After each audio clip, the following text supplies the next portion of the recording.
ചെമ്മീൻ റോസ്റ്റിന് ആവശ്യമായത് 2 വലിയ സവാള ചെറുതായി അരിഞ്ഞത്, ഒരു 6 പച്ചമുളക്, 1 സ്പൂൺ വെളുത്തുള്ളി, 1 സ്പൂൺ ഇഞ്ചി, കുറച്ച് കറിവേപ്പില, 2 തണ്ട് മല്ലിത്തണ്ട്, 2 തക്കാളി ചെറുതായി അരിഞ്ഞത്, 1 കൊടംപുളി.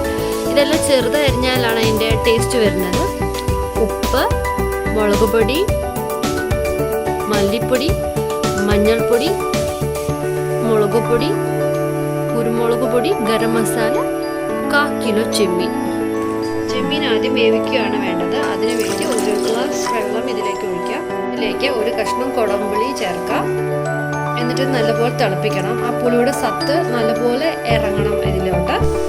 കൊടംപുളി നല്ലപോലെ തിളച്ചിട്ടുണ്ട്.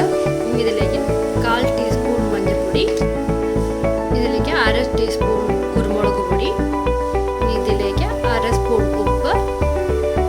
ഇതെല്ലാം നല്ലപോലെ തിളച്ച് കഴിഞ്ഞ ശേഷം നമുക്ക് ചെമ്മീൻ ഇടാം.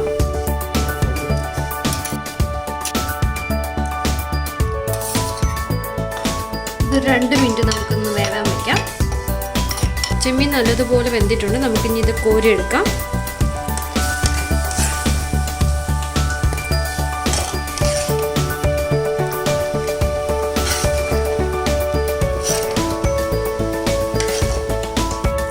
നമുക്കിതിലേക്ക് എണ്ണ ഒഴിച്ചു കൊടുക്കാം.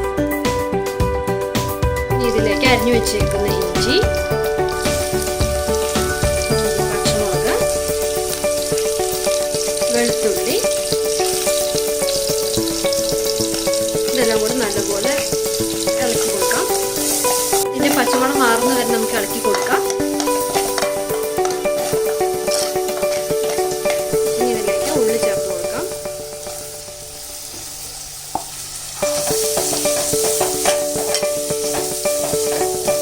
കറിവേപ്പിലയും ചേർത്ത് കൊടുക്കാം. നമുക്ക്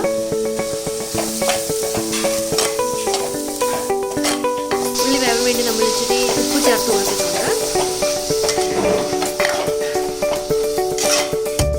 ഉള്ളി നല്ലതുപോലെ മൂത്തിട്ടുണ്ട്. ഇനി നമുക്ക് ഇതിലേക്ക് തക്കാളി ചേർത്ത് കൊടുക്കാം.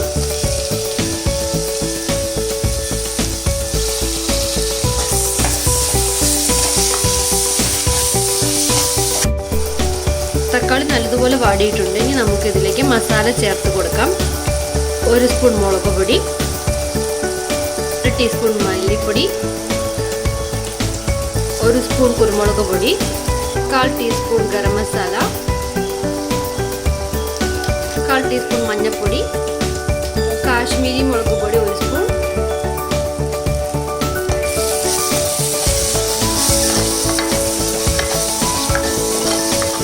മസാലയ്ക്ക് ആവശ്യമായ ഉപ്പ്,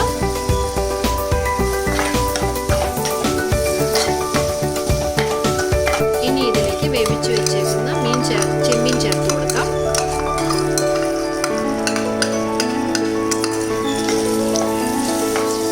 നമുക്കിത് 2 മിനിറ്റ് വേവിക്കാൻ വെക്കാം.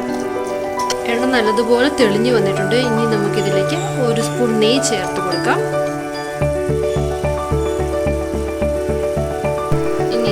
മല്ലിയില ചേർത്ത് നമുക്ക് തീ ഓഫ് ചെയ്യാം.